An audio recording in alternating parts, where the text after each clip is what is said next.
Good morning. As it's Christmas, let's stick with tradition and start with some injury updates. Sorry, I tried to be different, but it's impossible. Ben White, obviously, we think he's got some kind of hamstring issue. He's had a scan. What can you tell us about him? Yeah, he's out. He's evolving well. He's not a major injury, but it will keep him out for a few games, I think. Oh, so better than maybe has been reported out there. It's not a major hamstring problem. I don't think it's going to be, and Ben is a really fast healer as well. So let's hope that we're going to have him in the next few games. Also, I'm seeing reports that there might be a bit of a target for Gabriel in terms of that big Aston Villa match on the 30th of this month. Would that be about what you were aiming for? He's pushing hard, as he always does every time he's out, and he's evolving really well. He's doing pitch sessions, so he's not too far. We have to see in the last stages of that rehab how he progresses, but we are quite positive about it. And earlier this week, I think it was Tuesday, we were allowed him to do our initial 15 minutes of access to the cameras to train. What did you get from it? We got the fact that really happy bunch. Okay. A group of Premier League winners in the making. Top. And no Zubimendi, certainly while we were there. I just wanted to check that was just part of his normal process. Yeah, that was load management for a few players that played out of minutes recently, so that's probably the reason why. Happy anniversary. Thank you very much. 6 years as you kick off against Everton tomorrow, exactly. Okay. Has it gone quickly or slowly?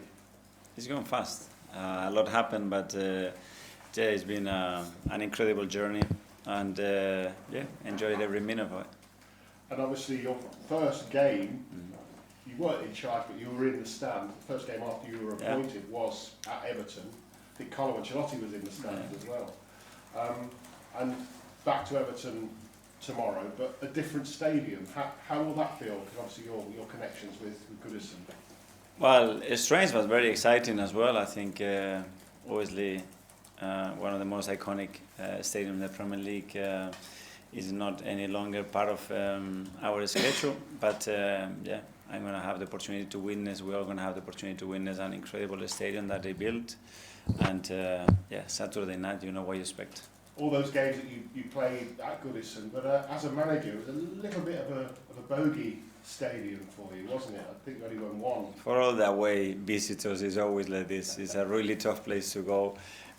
We all know that, and that's why we're going to have to be at our best to win on Saturday. So the mission is to make the new place, Everton's new place, a bit more of a stadium where you can go in and get a win as Arsenal. Yeah, and we had in the last few years very good records away from home, and that's the places that you have to go and win the game, and in order to achieve that, we're going to have to be really good. Thank you. Nick from the Premier League. Good morning. You're about to start a busy schedule of 7 games in 22 days. The games are coming thick and fast. You've been involved in the Premier League environment for many years as a manager and player. Despite the hectic schedule, what is it the most you enjoy about being around the Premier League in the festive season?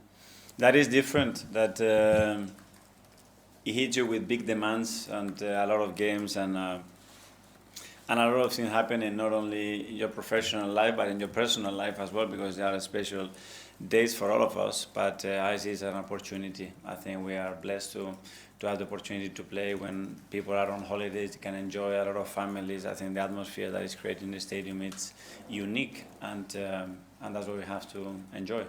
If you look at your outfield players, except Declan Rice, Martin Zubimendi played the highest amount of Premier League minutes, and this is his first season not experiencing a winter break. In terms of managing the workload, how do you try to do it and to get the best for him and for the team? Well, in the small windows that we have, we make sure that we look after him, and he understands that every possibility and every chance that you have to look after yourself, you have to take it in this league, because the demands are going to be really, really high. But I think he's coping really, really well with the league, with all the challenges that the league brings to you, a new club, a new country, and I think he's been exceptional. You spent 6 years at Everton. Goodison Park is an iconic stadium. When you move into a new ground, a new stadium, how important it is to maintain that connection between the club and the fans, you think? And you know Everton really well, their fans are really enthusiastic in a completely new stadium. Well, I imagine that that's what they've been trying to achieve. It's never going to be the same because everyone has his own history, energy, and moments, and then you have to translate that we had experience here at Arsenal as well in order to achieve that. So yeah, it takes time. Ian Talksport.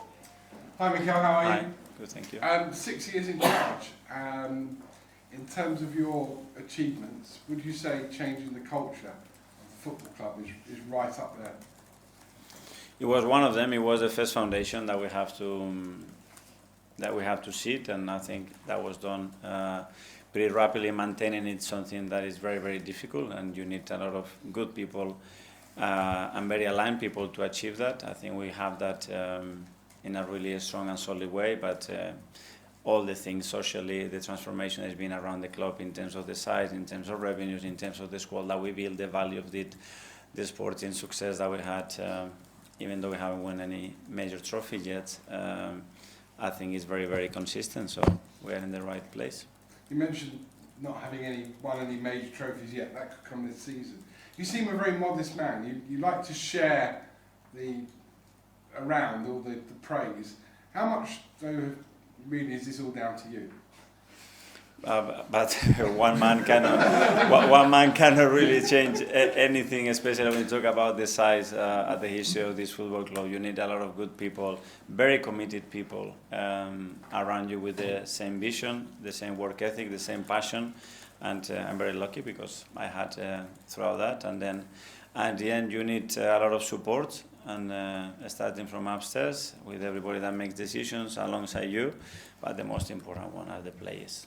I think the players have to buy into what you say and what you do, and I feel very lucky because those players, they give you 100% in the direction that you want every single day. Tomorrow you face a man who brought you to English football, and maybe apart from the grey hair, not much has changed about David Moyes. Just talk about your admiration for him. Yeah, I think that's the word that I will use. Gratitude and admiration. I think he taught me the love that he's got for the game, and then the integrity that the game requires at any cost. You know, I think he's a remarkable man. I think the way he managed the club, the people, its players, it's outstanding, and I'm very grateful for everything that he did for me, for Everton as well.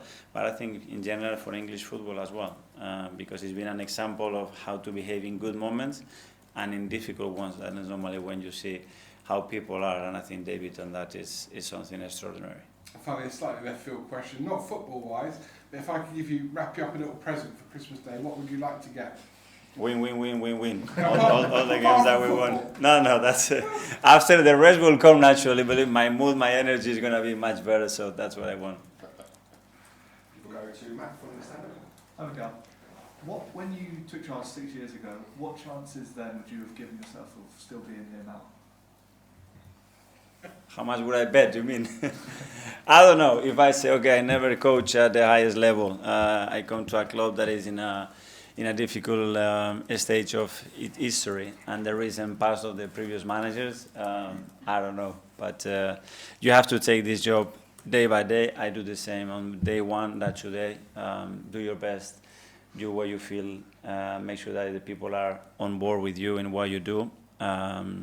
And that's it. And then at the end, in my job, at the end, it's about winning football matches. That's it. And up front, Mikel Arteta's, you've used him primarily, I guess, when injuries have sort of left you short of other options. At the moment, you do have more options, but back and Gabby.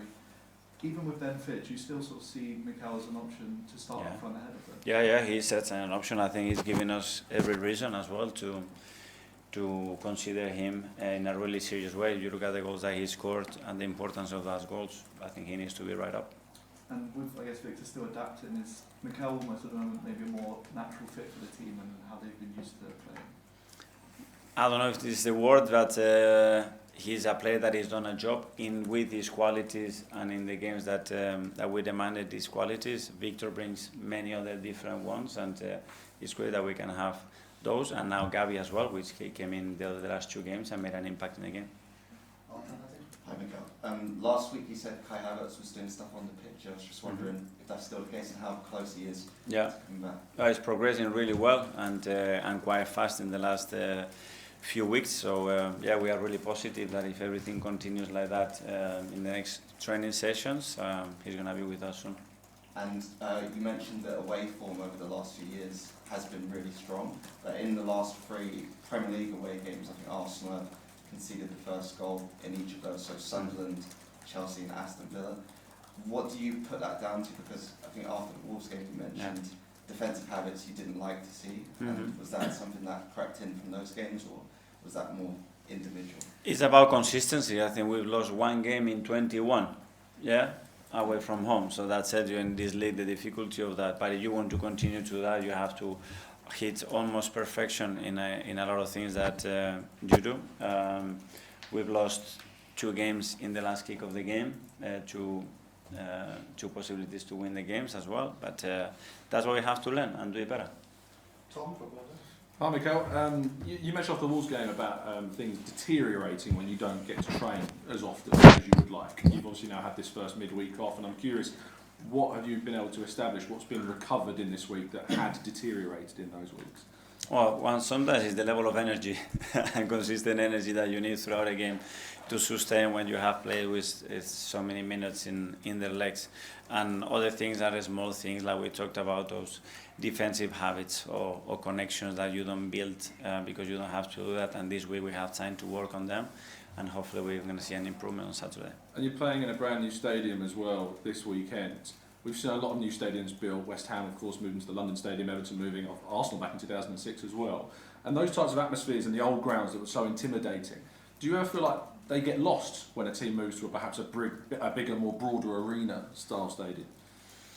I don't know, sometimes when you change the location, maybe as well, but I don't know. We're going to have to go and witness how it looks like on Saturday night. It is going to be different to the previous one. You cannot expect to have the same one, but I think it will bring some good and positive things as well, I imagine. Okay, last year in the live section, firstly, Carrie, BBC. Hi, Mikel. Hi. When you've got all your forwards fit, you've got lots of options at the moment, which means I'd imagine you've got more headaches in terms of selection. So what's the process in terms of picking who plays for which game? Is it about the opposition? Is it about who's ready? How do you kind of come to the decisions that you do? So far we are in December. My headaches have come with having no options in the front line and not options in the back line. That's the headaches. I haven't had headaches the other way around. I hope that I do